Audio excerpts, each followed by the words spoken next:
Hi, Larry. Can you talk about the development of Jalen Holmes? I know he's been playing a decent amount for a true freshman. Do you see him playing more? Just talk about his development. If you would. Well, really, he's been playing pretty well. He's just a young guy trying to learn how to play in the system.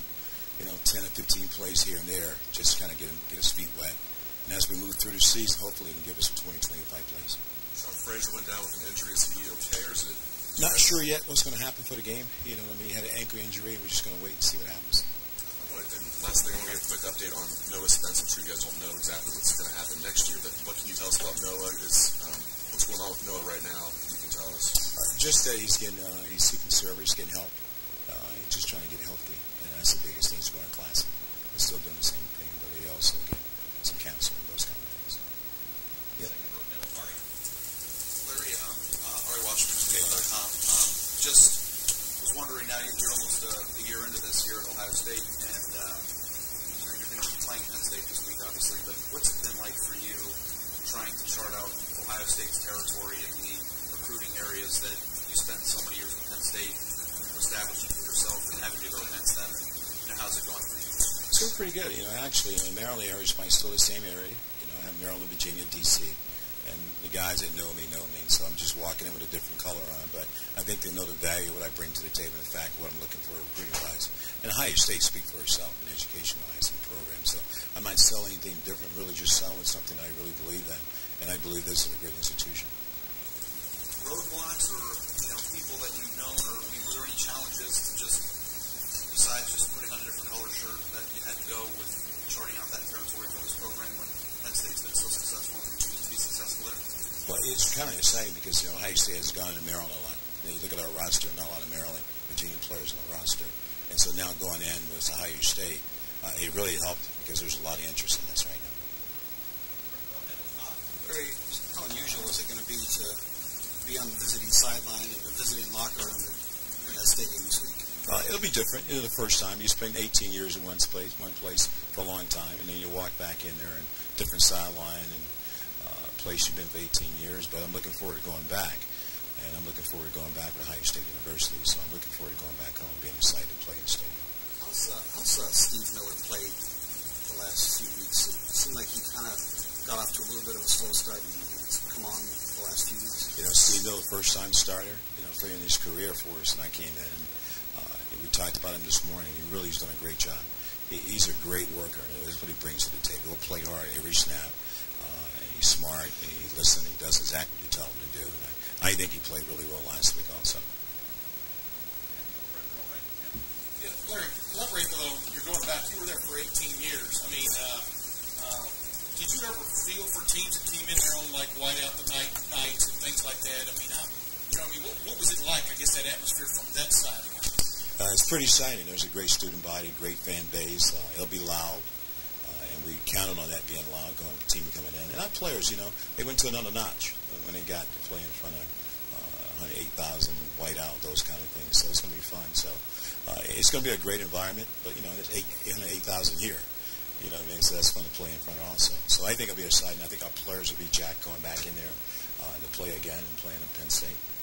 What will you tell your guys about that environment? Because now you're on the other side. How do you actually prepare for something like that? Well, the best way to block the noise out is score points and play great defense. If you do that, it'll be pretty quiet. And so hopefully the selling point is go in and play well, and that's the key.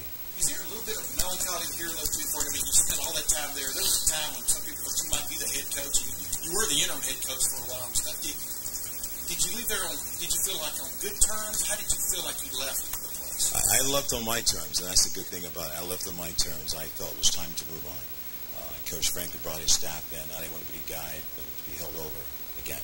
And so I felt the best thing for him to do was move on. And I found a great home. And I'm very happy here at Ohio State University and really look forward to the future here for many years. Larry, are you going to go see your old house? No, I'm not. No, we sold it, got very lucky and sold it about 3 weeks into the process, so I won't stop by. I'm going to be in a hotel, get planning for the game. I won't see anything, to be honest with you. Have you been able to rotate on the defensive line like you had hoped coming into the season? I know you said you played a lot of guys on Saturday. Has it been what you wanted, or has it maybe been not quite? We're close. We're playing 6, 7 guys. I'm learning used to 8, 9. But it depends on the game, too. You know, we have some young players who got to get ready. When we have good players, it's tough to really take those guys out. But right now, I'm just trying to rest them. You think about last week, I think Joey Bosa played 51 plays, opposed to playing 6 or 7 plays. And to me, that's going to help us down the road. Mike Bennett played 42 plays. That's going to help him down the road. And so we like to continue the rotation where we play 7 to 8 guys and go forward. We just got to wait and see. But we're going to rotate.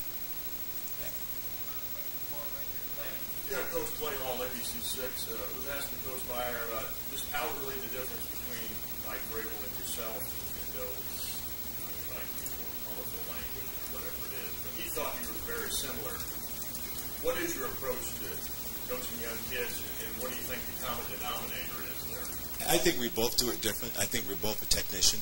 I think we're fundamentally sound in our coaching philosophy, what we believe in.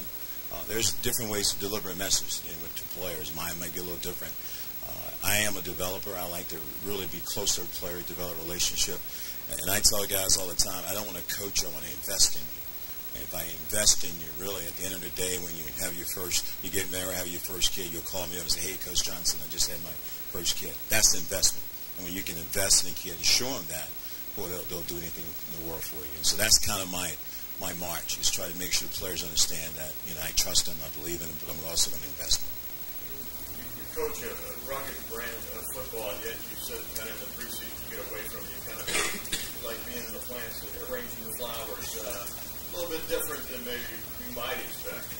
That's kind of my style, we just built a new home here, and I had a chance to get out in the yard and plant some flowers. It's just nice, a way to get peace, just kind of think to myself.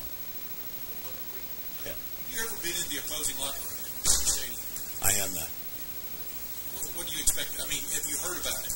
I have heard about it. What had you heard about it? It's very small. Yeah.